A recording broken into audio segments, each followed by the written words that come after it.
Hi friends, welcome to Vidya's life style.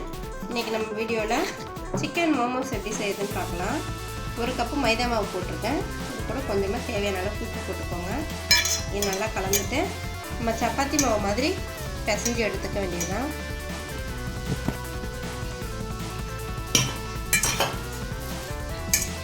தண்ணி விட்டு நல்லா சப்பாத்தி மாவு மாதிரி பிசைஞ்சுக்கோங்க.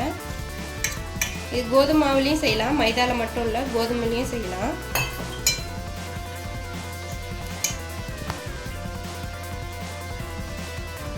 கொஞ்சமாக எண்ணெய் சேர்த்துக்கலாம், சாஃப்டாக இருக்கும்.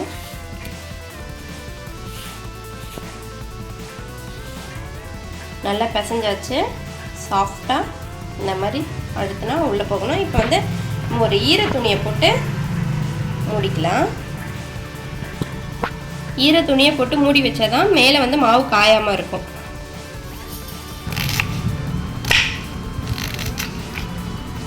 இந்த மாதிரி நல்லா பொடிசாக அரிஞ்சுக்கோங்க.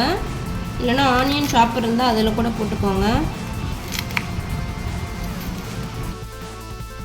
இந்த சிக்கன் வந்து மோமோஸ்க்கு வந்து நம்ம ஒரு அரைச்சி எடுத்துக்கலாம், கொஞ்சம் கொரகொரப்பாக. இங்கே வந்து பொடிசாக வெங்காயம் கட் பண்ணியிருக்கேன், மல்லித்தழை, கொஞ்சமாக ஒரே ஒரு பச்சை மிளகாய் கட் பண்ணி வச்சுருக்கேன். உங்களால் எவ்வளோ பொடிசாக கட் பண்ண முடியுமோ அந்த அளவுக்கு கட் பண்ணிக்கோங்க. இப்போ இதை வந்து நான் அரைச்சி எடுத்துகிட்டு வந்துடுறேன். வந்து இப்போ அரைச்சி எடுத்தாச்சு. இப்போ நம்ம இதை வந்து ஒரு கிண்ணத்தில் சேர்த்துக்கலாம். நான் வந்து ஒரு 1/4 கிலோ கிட்ட சிக்கன் வெறும் போன்லெஸ்ஸாக எடுத்திருக்கேன். போன்லெஸ்ஸாக எடுத்தால் தான் நம்மளால் மிக்சியில் அரைக்க முடியும். மோமோஸ்க்கு போன்லெஸ் தான் எடுக்கணும். இது கூடவே பச்சை மிளகாய், வெங்காயம் வந்து பொடிசாக கட் பண்ணி வச்சுக்கோங்க. இது கூட வந்து கோஸ் சேர்க்கலாம், கேரட் சேர்க்கலாம், அதுவும் இன்னும் டேஸ்ட்டாக இருக்கும்.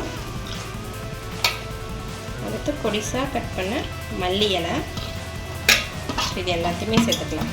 இப்போ கொஞ்சமாக இஞ்சி பூண்டு பேஸ்ட்டு சேர்த்துக்கலாம்.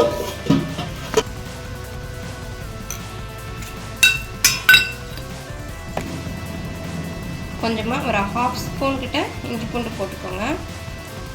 இஞ்சி பூண்டு பேஸ்ட்டு வேணும்னா இஞ்சி பூண்டு கட் பண்ணி துருவி கூட போட்டுக்கலாம். இஞ்சியும் துருவி போட்டுக்கலாம். என்கிட்ட பேஸ்ட் இருந்துச்சு, நான் சேர்த்துக்கிட்டேன். தனி மிளகாத்தூள், காரத்துக்கு உங்களுக்கு எவ்வளோ காரம் வேணுமோ சேர்த்துக்கோங்க. நான் வந்து பச்சை மிளகா சேர்த்துருக்கேன், அதனால் கம்மியாக தான் சேர்த்துருக்கேன். சின்ன பிள்ளைங்களுக்கு கொடுக்குறது இருந்தால் காரம் கொஞ்சம் கம்மியாகவே சேர்த்துக்கோங்க. அப்புறமா கொஞ்சமாக கரம் மசாலா தூள் சேர்த்துக்கலாம். ஒரு ஸ்பூன் கிட்ட சேர்த்துக்கோங்க. இது ரொம்ப நல்லா வாசனையாக இருக்கும். அப்புறம் வந்துட்டு உப்பு சேர்த்துக்கலாம். இதுக்கு வந்து எவ்வளோக்கு உப்பு வேணுமோ அந்த அளவுக்கு சேர்த்துக்கோங்க. இன்னும் கொஞ்சம் சேர்த்துக்கிறேன். இதை வந்து நல்லா சிக்கன் வெங்காயம் எல்லாத்தையும் நல்லா பிசைஞ்சு எடுத்துக்கோங்க.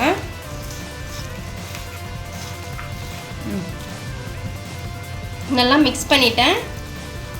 இப்போ வந்து நம்ம வந்து மோமோஸ்க்கு வந்து ஒரு சட்னி ரெடி பண்ணிக்கலாம்.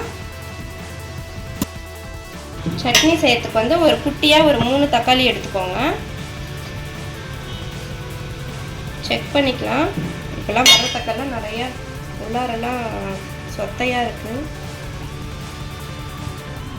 ஓகே, இது கூட வந்துட்டு காரத்துக்கு வந்து ஒரு 3லேருந்து 4 காஞ்ச மிளகாய் எடுத்துக்கோங்க. அடுத்து வந்து காஷ்மீரி மிளகாய் வந்து ஒரு 4 எடுத்துருக்கேன். இது நல்லா கலர் கொடுக்கும், காரம் கொடுக்காது. ஒரு 3 பல்லு பூண்டு எடுத்துக்கோங்க. இதில் கொஞ்சமாக தண்ணி விட்டு வேக வச்சுக்கலாம். இந்த தக்காளியிலேருந்து தோலெல்லாம் உறிஞ்சி வரணும்.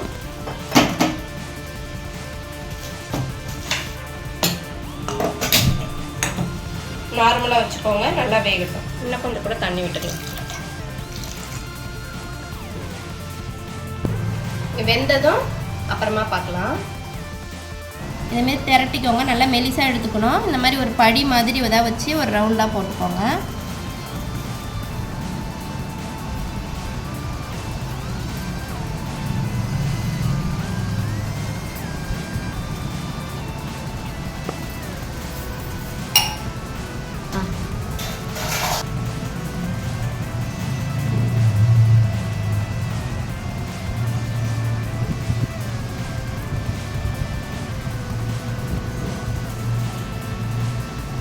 ஒன்றா அழுத்தி அழுத்தி விடுங்க.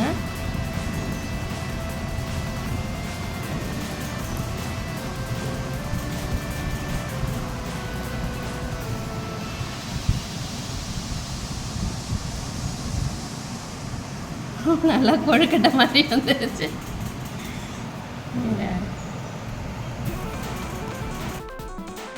இங்கே வந்து தக்காளி நல்லா வெந்துட்டுருக்கு. நம்ம அதுக்குள்ளே இட்லி பானையில் வந்து தண்ணி வச்சுக்கலாம். குக்கராக இருந்துச்சுன்னா இட்லி தட்டில் வந்து எண்ணெய் தடவி வச்சுக்கோங்க. ஏதோ எனக்கு தெரிஞ்ச ஷேப்பில் போட்டுட்டேன். ஆனால் சாஃப்டாக இருந்துச்சு. மோமோ செம்ம டேஸ்ட்டாக இருந்துச்சு. ஷேப் மட்டும் கொஞ்சம் அட்ஜஸ்ட் பண்ணிக்கோங்க, எனக்கு சரியாக வரல. ஆனால் செம்ம டேஸ்ட்டு. நான் அப்படியே எல்லாமே ஒரே இட்லி பாத்திரத்தில் துணியில் போட்டு அப்படியே ஒரு 15-20 நிமிஷம் வரைக்கும் நல்லா வேக வச்சு எடுத்துக்கோங்க.